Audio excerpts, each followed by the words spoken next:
Hi. Hey, how are you? Welcome, everyone. We have my friend Eliot Spitzer here today, who former Attorney General, former governor, one of the smartest people that I know.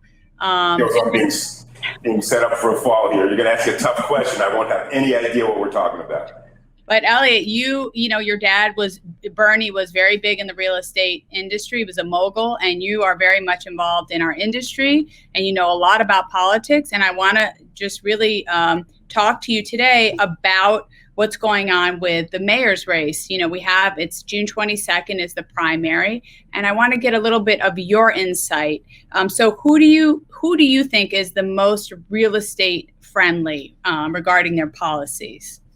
Well, let me step back a little bit because I think we could give the glib answer, which is Eric Adams, who is ahead in the polls, who seems to be more conscious of what it takes to keep an urban environment growing, alive, and appealing to the critical inputs, economic growth, safety, transportation, that I think have always defined what urban life depends upon. And Eric, I think we can go through the candidate seriatim in a minute, but I think Eric right now has captured the zeitgeist of the moment, contrary to where it was a year ago. Think about the arc of this campaign. It began, and most of the candidates, when they framed their sort of public image about a year and a half ago, were moving far left. The issues of equity and police misbehavior were really dominating the headlines. And in the past year and a half, I think, fortunately, the pendulum has swung back much more to the middle. And as I always say about politics and business and any other aspect of life, pendulums move, and they move faster than you think they will. So I think the critical mistake that Ray McGuire made, for instance, and I don't want to sort of write his epitaph or his the obituary to a campaign that is still alive. I get 5 emails a day from him. He was a law school classmate, very smart guy. I like him. But I think that he tried to position himself far left, and it didn't fit the public image of who he was. There seemed to be an authenticity to it. He was a banker, very successful, suddenly speaking the rhetoric of a far left candidate, and they said, wait a minute, if I want somebody who fits that mold, I'll find somebody who's been talking that way for 30 years. And also, as the campaign, as I said, has moved over the arc of the past couple months, the public concerns have shifted. Crime has gone up. The street life, the quality of life is diminished. Safety on the subways is a very real concern, et cetera, et cetera. We can go through it. So I think Eric sort of has the authenticity to bring the pieces together. Yeah, and as you know, you and I had discussed this before, but Eric has come a long way. I mean, he has made incredible strides in the last year, and he's really gained a lot of traction. He's made strides both in terms of the public imagery and understanding of who he is, but I think also professionally. Look, I knew Eric from way back up in Albany and have seen his development as an individual, his sort of broader understanding of issues and the broader needs of the city. And I think it's all been for the good. And we'll say, this is an open race. There are other candidates, Garcia, whom I do not know at all. He has gotten excellent reviews, gotten Times endorsement, and so clearly has very serious qualifications. Whether she's a manager or not, you can always debate whether the artifice of projecting that is real. But nonetheless, she is there. I've never quite understood the Yang campaign, I will say. There are people I know who are smart, who are drawn to it. I don't quite get it. The notion that he would run for the presidency of the United States when he had the resume that he did suggested a little bit of an outsized misunderstanding of both himself and the job. But, politics is a bizarre, like everything. You never know who's going to end up in what jobs. I can prove that myself. And so I don't think he quite has the understanding of what makes New York tick. So I think Eric and Garcia do. Yeah, Garcia also got the endorsement of Fran Lebowitz, which is very important for New York City. Well, there you go. That's it. That's everything. But we all have our favorite endorsements that mean the most to us. Jerry Garcia never endorsed me for anything I would have said. Hey, life is good. So there you have it. I love the debt. Okay, so you saw what happened. We lost the Amazon we lost Amazon coming here to New York. We lost the Sunset Park deal, which would have created something like 20,000 jobs. Seems like we're kind of moving in the wrong direction in some ways. And so how do you think we can turn things around to be more pro-business, but also be pro-community, pro-affordable housing, pro all the things that matter? Well, let me start where you started. Amazon was, I hope, the low point of governmental decision-making in terms of just obtuse, crazy, bad thought process. And to think that there's still people in the progressive part of the Democratic Party who say it's a good thing we didn't get Amazon here because they were being given free money, which is simply not the case. But as a metaphor for all that is wrong with so much of our political leadership, I think Amazon and Industry City capture sort of two of the misconceptions that we don't need growth, that we don't need more jobs, that we don't need to have, I've had a number of jobs that are among the least popular in the world, politician and now developer, right? I mean, who wants to be either one of those? We build the city. And I've never understood why this is an answer to the question, what do we have to do? The real estate sector needs to do more. And I told my friends who ran revenue this years ago, when I was in government, they said, you make a fundamental mistake if you simply think that by hanging out with a few Republicans up in the state Senate, you'll be protected from the most progressive urges of the Democratic left. What you need to do is explain to the public in a broader sense why what we do, investing in housing, investing in infrastructure, investing in the jobs, is what has made New York the capital of the world, right? And if you are merely easily caricatured as a wealthy person who writes checks to Republicans who have troglodyte ideas about social issues, then our sector will, in the long run, become unpopular and lose touch, and the public will react in a predictable way. And that is what's happened. And so I think we need to explain, it'd be good to put pictures of the simplest communication. That's right. Yeah, put pictures of all the great things that make New York, and then say the people who opposed Amazon opposed these, whether it's the United Nations, whether it's Lincoln Center, whether it's Rockefeller Center. Every time there's been, the Time Warner Center, now called the Deutsche Bank Center, whatever, every time there's been one of these major infrastructure building projects, which in aggregate make New York the center of the world, right? People have opposed it. It's going to hurt my community. It's going to gentrify, et cetera, et cetera. Change is difficult. Change is politically unpalatable, and which is why we have a politics of stagnation now, which is making it very hard to get things done.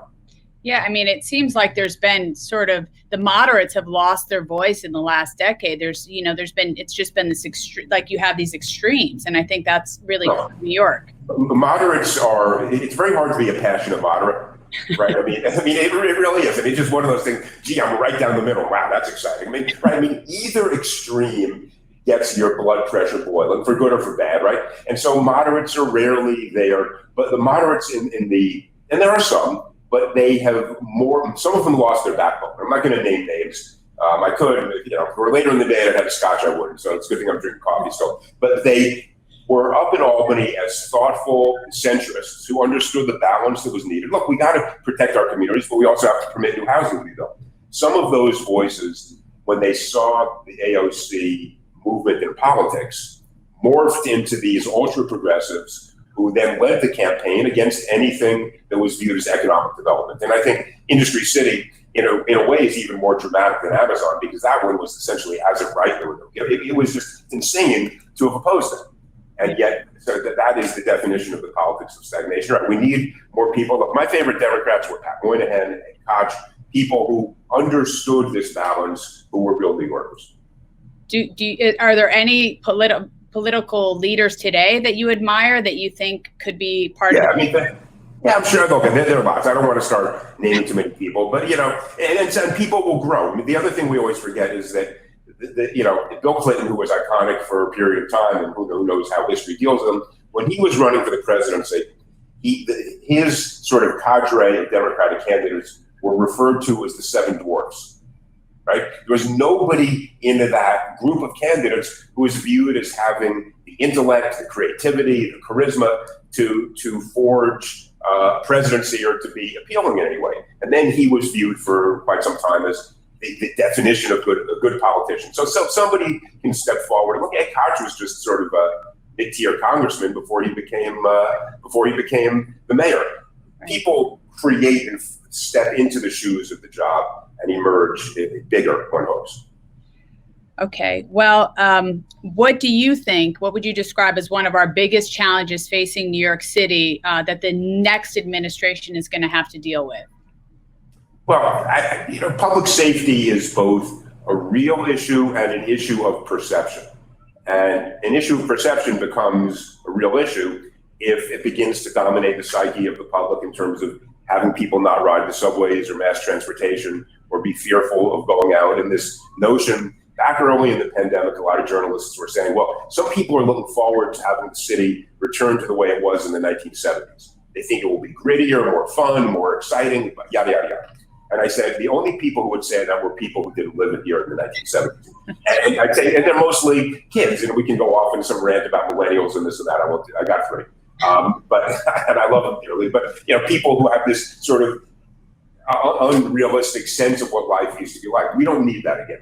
So we need public safety, and that is why I think, unfortunately, the laws that were passed up in Albany a couple of years ago on bail reform were wrong-headed. I think we need an appreciation. Yes, look, when I was AG, we did the first and framed the issue of stop and frisk. 1999, my Civil Rights Bureau, we came out with this and said we got a problem here. But now the pendulum has swung so far that if you listen to a debate among the various candidates running for DA, they spend more time explaining what crimes they won't prosecute than what they will do. And so I think that went too far. So crime is a genuine issue. Housing, we got a housing shortage. We have for 50 years. We have a transportation issue. I always say that if government wants to get more housing built, the best way to do it is to invest in transportation. Transportation opens up new areas of the city, more real estate, and then private capital will go in and build many more units than you will get from a program like 421A or anything else. Upzoning is great, but very difficult. And so there are many levers, but I would say safety, transportation, and then housing are the issues we got to deal with. And in your opinion, which candidate do you think has the most solid economic background and policy plan to deal and handle New York City and get us back on our feet? I don't know who has the best plans because I haven't read what they've printed. And I will say it's not so much a question of who has the best plan, but who is actually more likely to get it executed.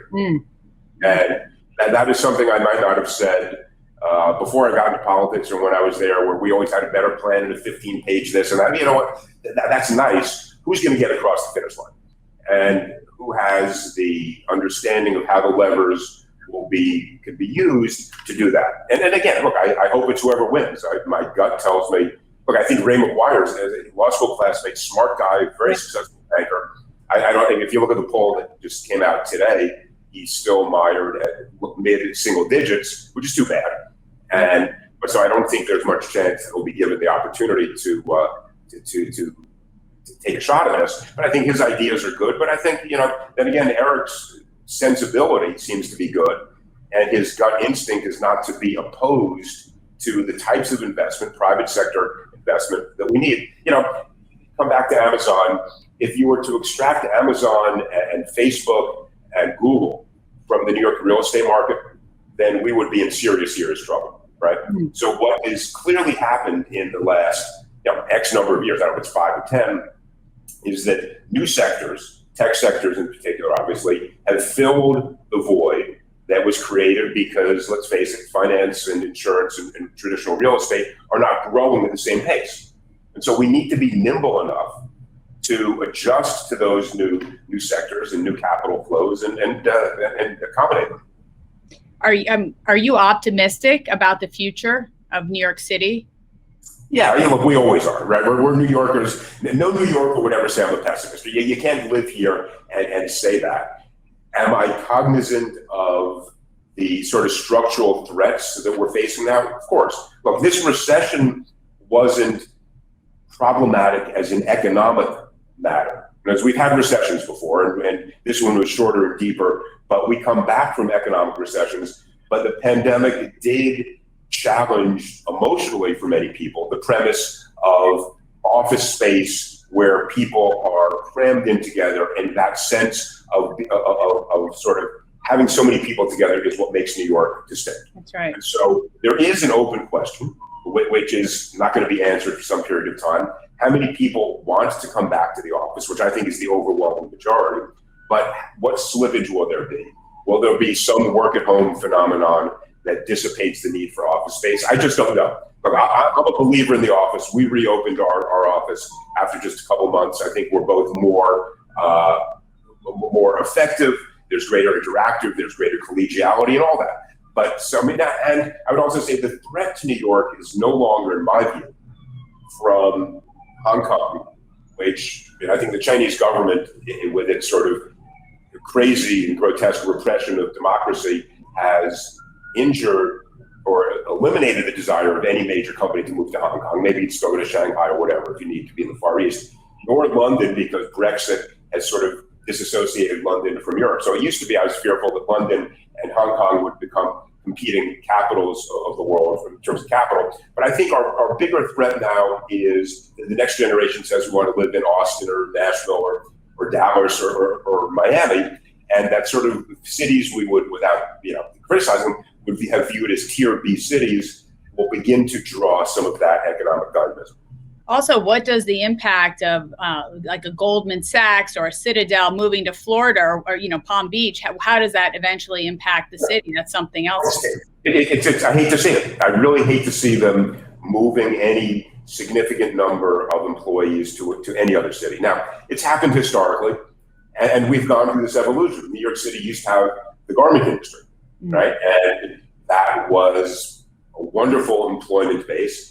Economics dictated that it didn't make sense to actually produce garments here in the city. And so migrated. And it was backfilled by other types of jobs, just as the tech sector is coming in where Goldman may move some trading platforms out. But I hate to see that. And I just hope for a lot of hot, muggy days in Miami so people will decide, we don't want to be here in July. Let's go back, and the Hamptons are good, or whatever, wherever people go, the Hudson Valley, which is where I go, I don't want people to get too comfortable elsewhere in the country.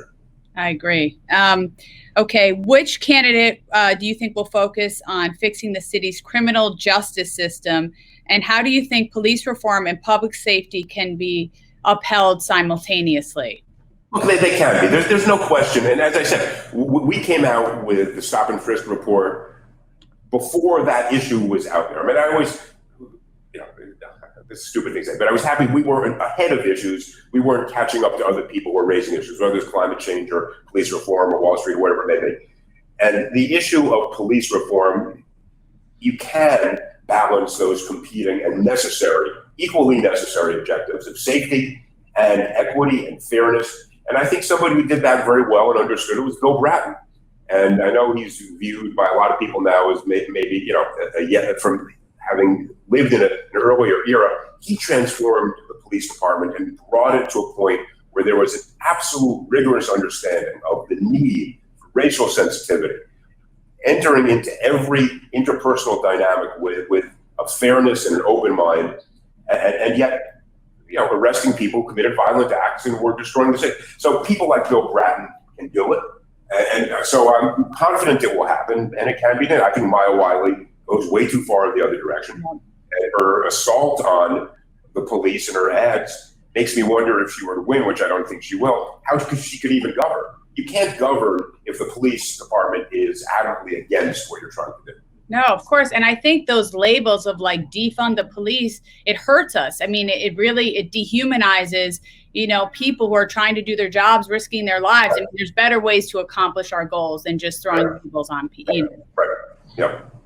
Okay, well, during the pandemic, we certainly saw some tense moments between Governor Cuomo and Mayor de Blasio, especially, as they were trying to figure out when to reopen. As a former New York governor, and from your experience, how important is it to have a mayor that is willing to work with Albany politicians? People, it sounds so trite, but you got to play with your colleagues in the sandbox. It just doesn't work otherwise. And the period I was governor and Mike was mayor, we got along great. We tried, even if we disagreed, not to do so publicly. And New York City and Albany have sort of an uncomfortable relationship. The mayor of New York will always want more money from Albany. Albany these days depends upon the tax revenue from New York City to support the rest of the state. But that wasn't always so. New York City was bailed out by Albany back during an earlier financial crisis. And so there needs to be a give and take. And nothing will be done effectively if the two can't get along. Yeah, it's important to be able to collaborate. We have a bunch of agent questions that people have written in. And so let me just read. Okay. There's a lot of controversy around the New York City public school system as it strives to make education more equitable and inclusive. What are your thoughts on the current situation? What, if anything, would you change if you could? Well, look, I like small schools, not 10,000 students in one school. I like charter schools, they are public schools, and everybody says they're private schools. They're not, they're public schools. I would raise the charter school limit. I agree in rewarding excellence, and that's why I would not diminish the roles of the Stuyvesants and the Bronx High Schools of Science, and et cetera. They are critical, much as we then also need to aspire to have them be more diverse. And the way to do that is to increase the quality by having smaller classes, having better trained teachers, and putting more into our schools. But charter schools are, in my view, a critical answer. Okay, well, I'm being told I get to ask you one last question, unfortunately, because I have a lot more questions here. But okay, so New York State got more federal money than it asked for in terms of pandemic relief dollars. Now some lawmakers want to raise taxes. How do you think this move will affect New York City's short and long-term economic recovery? We, especially with the reality that state and local taxes are not deductible from our federal income taxes, raising state and local taxes does indeed put us at an economic disadvantage in terms of location decisions, growth decisions. So we have to be extraordinarily mindful of that. I would not be raising taxes except in extremis, where when you have to balance the budget at the state level. So if revenues fall, you have to do something to fill the gap once you have cut as much spending as you can. But I do not think we can afford significant tax raises right now. We just can't do it. It sends the wrong message and will injure our economy long term. The capital expenditures we need are in the areas of transportation and education. Housing, the private sector will build if we create the right private sector and tax incentives to do it. But the government should be investing in transportation and education. Yeah, and these egregious taxes have driven already a lot of people out and moved, to Florida. And so we have to be very cognizant of all of that, of what they're doing. I agree. Well, Eliot, thank you so much for talking to us today and sharing your knowledge. You're an important voice in the real estate industry. And we really appreciate, we're going to have you on again soon. Well, thank you so much. Thank you so much. And thank you to you guys at Brown Harris. You guys are involved with a couple of our properties, do a great job. And so thank you all so much. Thank you, Eliot. Take care. We'll see you soon.